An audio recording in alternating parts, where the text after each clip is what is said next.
بہت پرانی بات ہے، شہر بغداد کی دور دراز کی بستی میں ایک بوڑھا غریب چکی بان رہتا تھا، جس نے اس فانی دنیا میں اپنی زندگی کی کئی بہاریں دیکھی تھیں اور زمانے کی گرمی سرد ہواؤں کے تھپیڑے برداشت کیے تھے۔ اس بوڑھے نے اپنی تمام عمر حلال روزی کمانے میں بسر کی تھی، جس کی وجہ سے اسے کئی مشکلات کا سامنا کرنا پڑا تھا۔ اس کے 3 بیٹے تھے جو شمشاد کے درخت کی ٹہنیوں کی طرح بلند قامت اور صحت مند تھے۔ ایک دن باپ نے اپنے بیٹے کو بلایا اور کہا، میرے نور چشم اور پیارو، اس دنیا میں رہنے والے ہر شخص کی زندگی اچھی یا بری گزر جاتی ہے، اور جس طرح تمہیں معلوم ہے کہ موت ایک اونٹ ہے جو ہر دروازے پر سویا ہوا ہے، اور تمہیں معلوم ہے کہ میری عمر کا سورج بھی لمبے بام ہے، آج نہیں تو شاید کل اپنے اعمال کی گٹھری کندھے پر اٹھاؤں گا اور اس فانی دنیا سے کوچ کر کے عالم بقا میں پہنچ جاؤں گا۔ اگر سچ پوچھو تو مجھے اس سفر پر جانے یا دنیا کی رنگین کو چھوڑنے کا کوئی غم نہیں ہے، لیکن میری غمگی کا سبب یہی چکی ہے۔ معلوم نہیں میرے بعد کیا ہوگا اور چکی پر کیا گزرے گی۔ چکی بان کے بیٹوں نے جب باپ کی باتیں سنی تو تینوں بیٹے بے زبان کہنے لگے، ابا جان، آپ مطمئن رہیں، ہم ہر ممکن کوشش کریں گے کہ چکی کے پہیے گھماتے رہیں تاکہ گھر کے خراجات کی گاڑی بھی چلتی رہے اور چکی کے نہ ہونے سے لوگوں کو کسی قسم کی تکلیف بھی نہ ہو۔ چکی بان نے محبت بھری نگاہ سے اپنے بیٹوں کو دیکھا اور کہا، اللہ تعالیٰ سے کوئی بات چھپی نہیں ہے، اور تم بھی جانتے ہو کہ 200 باتیں آدھے عمل جتنی قیمت بھی نہیں پاتی، اس لیے کہ بات اور عمل کا درمیانی فاصلہ زمین اور آسمان کے درمیانی فاصلے کے برابر ہوتا ہے۔ کیا میں تم سے امید رکھوں اور مطمئن رہوں کہ تم واقعی میری باتوں پر عمل کرو گے؟ اگر تم تینوں بھائی مل کر اس چکی کے پہیوں کو گھماتے رہیں تو یقین مانو اسی میں تمہاری بہتری ہے، یا پھر جس بھائی کو مناسب سمجھو یہ چکی اس کے حوالے کر دو، ورنہ یاد رکھو کہ اگر اس چکی نے کام نہ کیا تو تم خود بھی بھوکے مرو گے اور دوسرے لوگ بھی تمہیں بددعا دیں گے۔ جب بوڑھے چکی بان نے اپنی بات ختم کی تو تینوں بیٹوں میں سے ہر ایک نے کہا، ابا جان، میں زیادہ سمجھدار ہوں، اس لیے چکی کا انتظام اچھی طرح سنبھال لوں گا۔ بوڑھے باپ نے بیٹوں کو خاموش رہنے کا حکم دیا اور کہا، عقل سلیم ہی اسی بات کا فیصلہ کرے گی، میں دلیل کے بغیر کسی بیٹی کی بات کو تسلیم کرنے کے لیے تیار نہیں ہوں، اس لیے بہتر ہوگا کہ تمہارا امتحان لیا جائے تاکہ مجھے معلوم ہو سکے کہ تم میں سے کون شخص بہتر ہے اور احسن طریقے سے چکی کے پہیے کو گھما سکتا ہے۔ میری دعا ہے کہ تم تینوں بھائی امتحان میں کامیاب ہو سکو۔ بیٹوں نے جب امتحان کا نام سنا تو نہایتی شوق سے تائے کی اور کہنے لگے، ابا جان، ہم ہر امتحان کے لیے تیار ہیں۔ بوڑھے باپ نے اپنے ہاتھ جانگوں پر رکھے اور اپنی جگہ پر کھڑا ہو گیا اور دوسرے کمرے میں جا کر اخروٹ کے 3 گٹھیاں اٹھا کر لایا اور بیٹوں کو دے کر کہا، ان گٹھنیوں میں اخروٹ ہیں، اس لیے آگے بڑھو اور ایک ایک گٹھری اٹھا لو، پھر میں تمہیں اگلے قدم کے مطابق بتاؤں گا۔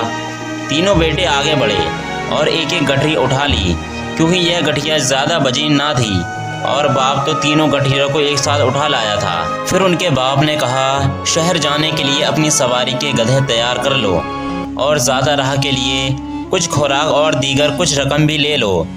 تینوں بیٹوں نے خوشی خوشی اپنے باپ کا حکم تعمیل کی اور سفر کی تیاری کرتے ہوئے زیادہ راہ ساتھ لیا اور گدھوں پر سوار ہو کر چکی کے سامنے کھڑے ہو گئے۔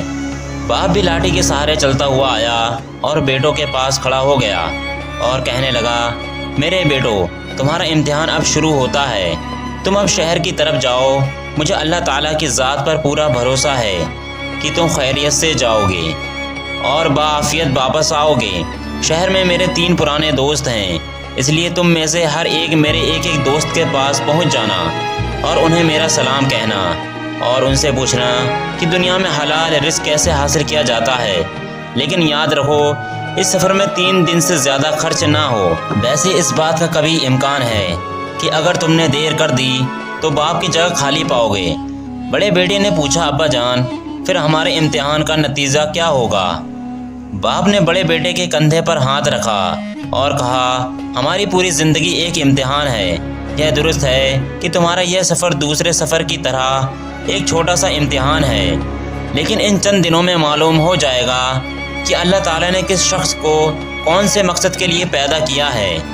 اب جلدی کرو اور اپنے بھائیوں کے ہمراہ نکل جاؤ، تمہارا کام زیادہ اور وقت کم ہے۔ بیٹوں نے جب باپ کی باتیں سنی تو اپنے اپنے گدھے پر سوار ہو گئے اور اپنا دل سفر کے سپرد کر دیا۔ اب وہ بغداد کے شہر کی طرف جا رہے تھے، لیکن ان کے دلوں اور دماغ میں طرح طرح کے خیالات کی آمد و رفت تھی۔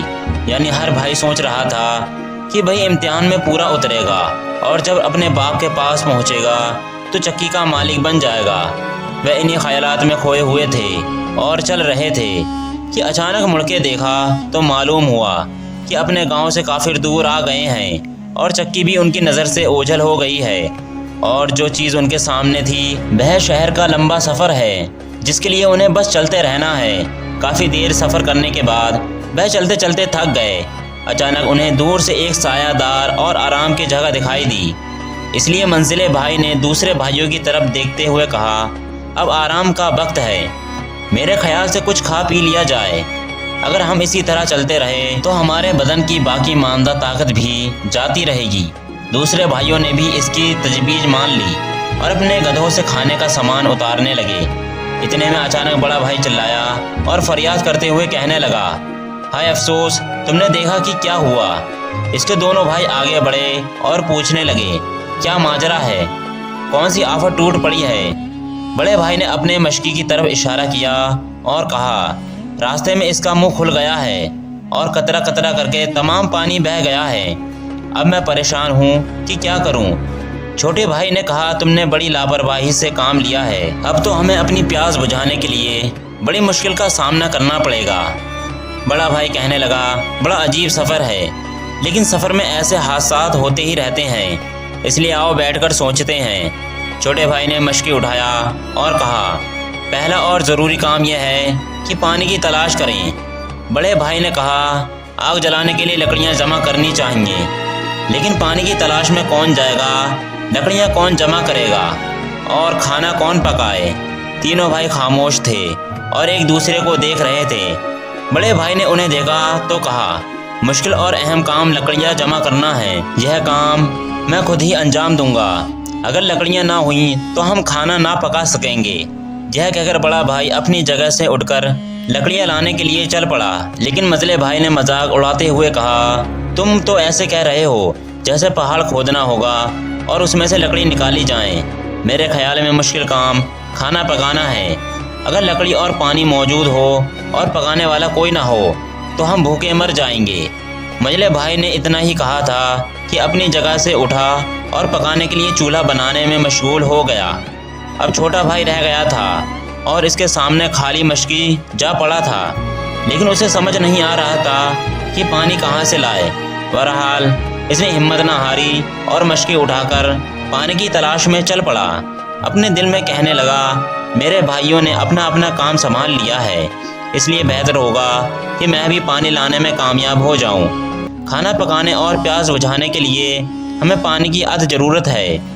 چھوٹے بھائی نے اپنی رفتار بڑھا دی اور پہاڑ کی طرف چل پڑا۔ چھوٹا بھائی جانتا تھا کہ اکثر پہاڑوں میں چشمے ہوتے ہیں اور شاید وہ بھی کسی چشمے پر پہنچ جائے۔ وہ چلتا رہا اور چلتا رہا، اس نے پہاڑی سلسلے کے چند ٹیلے دور کیے، لیکن جتنا بھی آگے گیا اسے پانی کا وجود کہیں بھی نظر نہ آیا۔ پریشان تھا کہ کہیں ایسا نہ ہو کہ اسے پانی نہ ملے اور اس کے بھائی پیاس سے جان دے دیں اور اسی طرح ہمارا سفر یہیں تمام ہو جائے۔ پھر ہم نہ تو شہر جا سکیں گے اور نہ ہی اپنے باپ کے پہلو میں بیٹھنا نصیب ہوگا۔ پھر وہ کچھ دیر کے لیے ایک چٹان کے سائے میں بیٹھ گیا۔